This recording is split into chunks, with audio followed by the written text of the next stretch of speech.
حضرت قبیصہ بن مخارق رضی اللہ تعالیٰ عنہ بوڑھے صحابی ہیں، تو یہ سفر کرتے ہوئے حضور کی چوکھٹ اور محبوب کی دہلیز پہ حاضری کا شرف پایا۔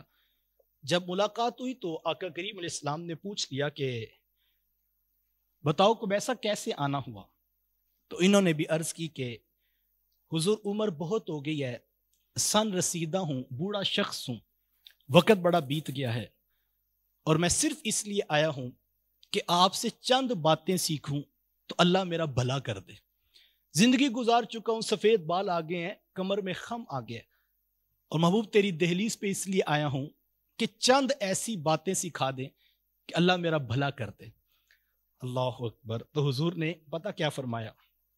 حضور فرمایا اے قبیصہ، اب آنے والا امید اور روشنیاں اور محبتیں اور دین کی باتیں سیکھنے کا جذبہ لے کر آیا، لیکن سوال ذہن میں یہ ہے کہ عمر بیت گئی ہے، چند ایسی باتیں مل جائیں تو محبوب اس سے میں جو ہے وہ اپنی آخرت بہتر کر لوں، اللہ میرا بھلا کر دے۔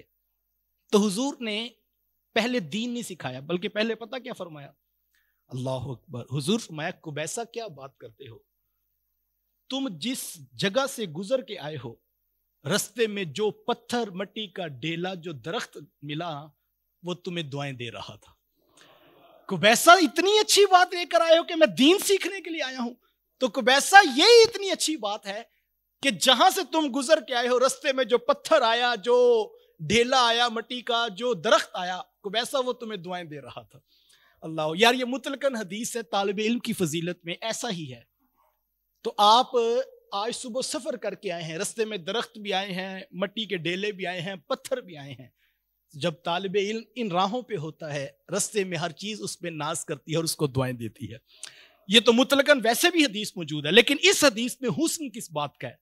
اللہ اکبر۔ ذرا تصور کریں کہ ایک بوڑھے صحابی ہیں اور دل میں جذبہ یہ ہے کہ عمر بیت گئی ہے، دل میں خیال آیا چلو محبوب کی دہلیز پہ چلتا ہوں، چند باتیں سیکھ لے تو میرا بھلا ہو جائے گا۔ تو یار ہم تو یہاں سے آئے تو لاہور کے روڈ اور گلیاں تھیں، لیکن کیسے خوش قسمت صحابی تھے کہ جن کو دعائیں بھی مدینے کے پتھر دے رہے تھے، جن کو دعائیں بھی مدینے کے درخت دے رہے تھے، اور وہ دیتے بھی کیوں نہ یار، صحابی رسول جو اتنے بڑے جذبے کے ساتھ جا رہے تھے۔ اللہ تو حضور نے فرمایا کہ رستے میں جو چیز آئی ہے اس نے تمہیں دعائیں دے کر بخشش اور مغفرت کی پیغام دیے ہیں۔ اللہ اکبر۔ اور پھر حضور نے پتہ کیا فرمایا؟ اللہ، چونکہ یہ بوڑھے طالب علم تھے نا حضور کے، تو حضور علیہ السلام نے مختصر سا وظیفہ دے دیا۔ انہوں نے تو کہا تھا حضور چند باتیں سکھا دیں تاکہ میرا بھلا ہو جائے، لیکن حضور تو طبیب حاذق ہیں، ایسا وظیفہ نہیں دیا جو نوجوان کے لیے ہو، بلکہ جیسا شخص تھا، جیسا طالب علم تھا، جیسا لینے والا تھا، اور انہوں نے ساتھ یہ بھی کہا حضور عمر بھی بیت گیا، بوڑھا بھی ہو گیا ہوں۔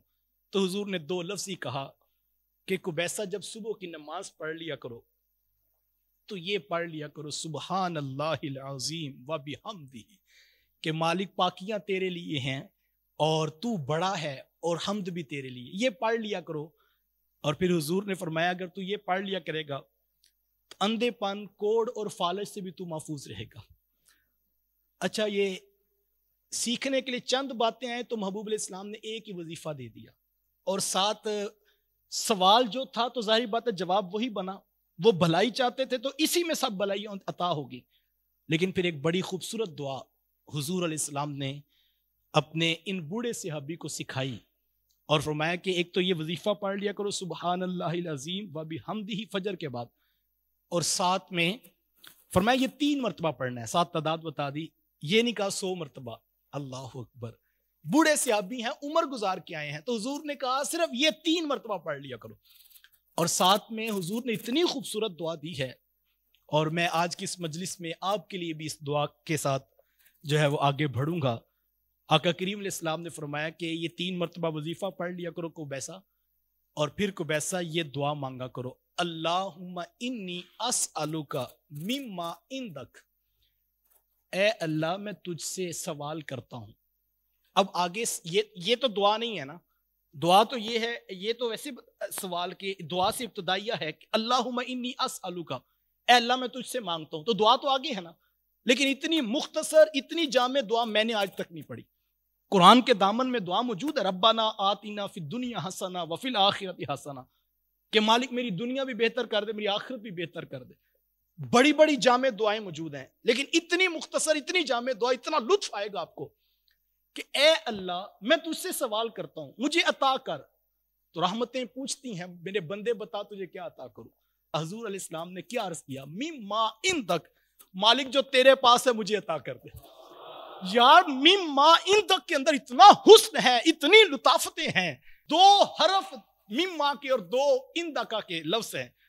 فرمایا مالک میں تجھ سے سوال کرتا ہوں، مجھے عطا کر۔ کیا بندے تجھے عطا کروں؟ مما عندک، مالک جو تیرے پاس ہے مجھے عطا کر دے۔ یار کتنے لمبے انسان کی خواہشات کے، تمناؤں کے، آرزوؤں کے ایک جہاں ہے جو انسان مانگنا چاہتا ہے، لیکن یار مانگنے کا طریقہ دہلیز رسول سے سیکھ لو۔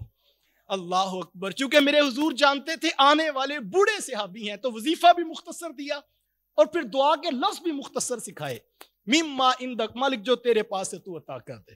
اور جو مالک عطا کرے گا، جو عرش و سماوات کا رب ہے، جو ارض و سماوات کا خالق ہے، جس کی وسعتیں بلند اور اعلیٰ اور عرفہ ہیں، کو ویسا مانگنا کہ مالک مما عندک، جو تیرے پاس ہے مجھے عطا کر دے۔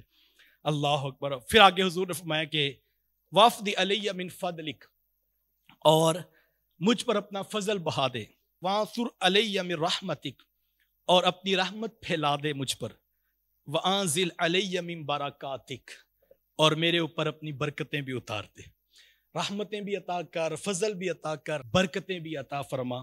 تو یہ کتنی خوبصورت دعا ہے جو حضور علیہ السلام نے، یہ جملہ اتنا لطف دے رہا تھا، اللہم انی اسألک مما عندک، کہ مالک میں تو اس سے سوال کرتا ہوں جو تیرے پاس ہے مجھے بھی عطا کر دے۔